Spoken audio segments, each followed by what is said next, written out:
Volunteer event coordinator with Fort D Historic Site and Museum. Miss Patty House is going to tell you about Labor Day. Good morning, Patty.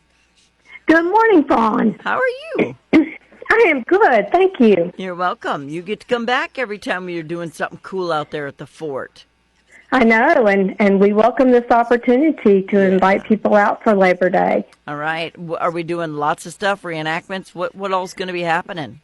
It'll be living history, but it's a great opportunity for folks to see a camp being set up. The guys are going to camp, and so tomorrow morning they'll be setting up their tents. It's a good opportunity if you are interested in family life. We have some young folks coming, so interesting to see what they're going to bring and display for people to see. Might have an opportunity to use one of the tools that the engineers use. Sometimes they get out the auger and do some drilling on a pine log. And it's going to be a beautiful weekend to be outside. It really is. I mean, we got super blessed with weather this weekend. So, do you invite families out to watch what they're doing, or are they just doing this for fun, or what are we talking here? Yeah, we really encourage families to come out. Like I say, some of the young people really enjoy using some of the tools to get an idea of what that was like. There may be some children's games out for folks to see. It'll just be a great opportunity, and especially for people who are interested in reenacting, you kind of get a sense of what's going to go on during a full-blown reenactment. The two cannons will be out. They'll fire at least one of them, and they'll do rifle demonstrations. So they'll have their period rifles out. So again, it's just a great opportunity. Encourage people to come out.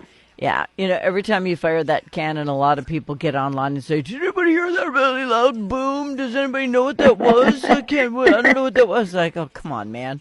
If you listen to this show, you know what everything is. But, yeah, so you give people ample warning in that area, too, that it's going to happen. So they don't, fall into their survival modes.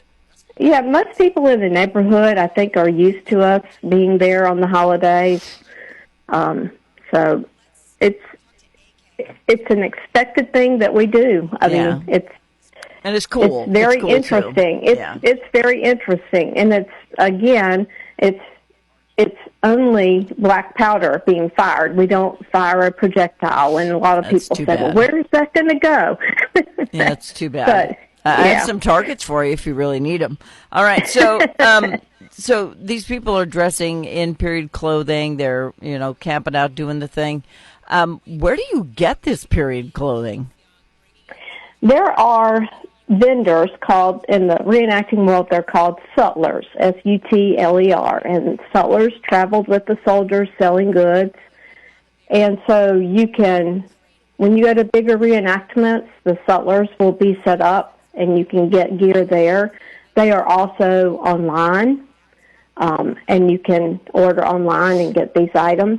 Okay. There's a big swap meet in St. Louis, usually in March, where you can buy gear where people are getting out of the hobby.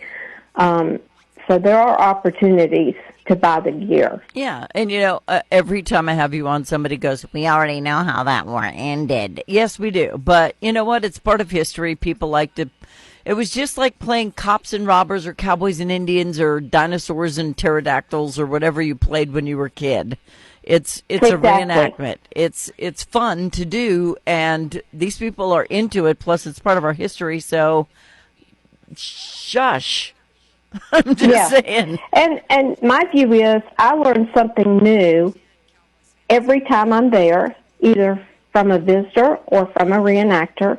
It's an opportunity to continue to grow your mind, and that's how I look at it. I don't know everything, and I'm more than willing to say I don't know everything, so let me look into that. What I like is when you have people there who are ancestors of the people who were there. Exactly, and we had that on 4th of July, I believe, and there was a little more research, and we found Another member that was there with John Wesley Powell joined his artillery brigade, and so it's, like I say, learn something new all the time, and it's just a positive experience. Yep, take a step back in time. You're just going to go back in time. You're going to enjoy That's it. right. It's going to be lots of fun.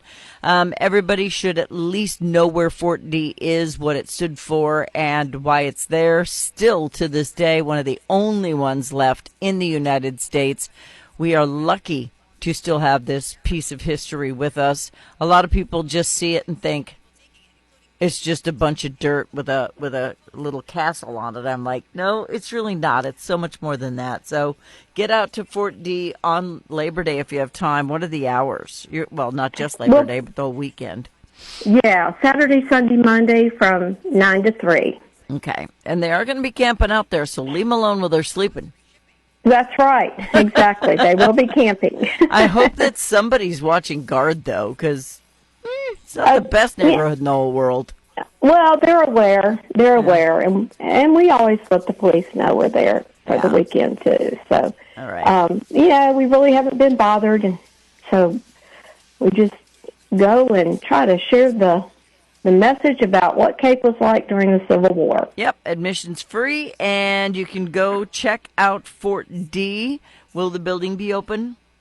It will be open. Yes, and items that you can see and touch, and nothing under glass. So it's a great opportunity, too, to see what life would have been like during the Civil War. Yeah, and if you have a kid who's into history, this is like his Super Bowl or hers. Yeah. So go check it out. Exactly. Patty's the volunteer event coordinator at Fort D. Their Labor Day is going to be fall muster at the Fort D Historic Site. Make sure you check it out the 30th through the 1st from 9 to 3. They'll have reenactors and campers and all sorts of things going on, including cannon fire. Thank you, Patty. Thank you, Fawn. Have a great weekend. You too. Bye-bye.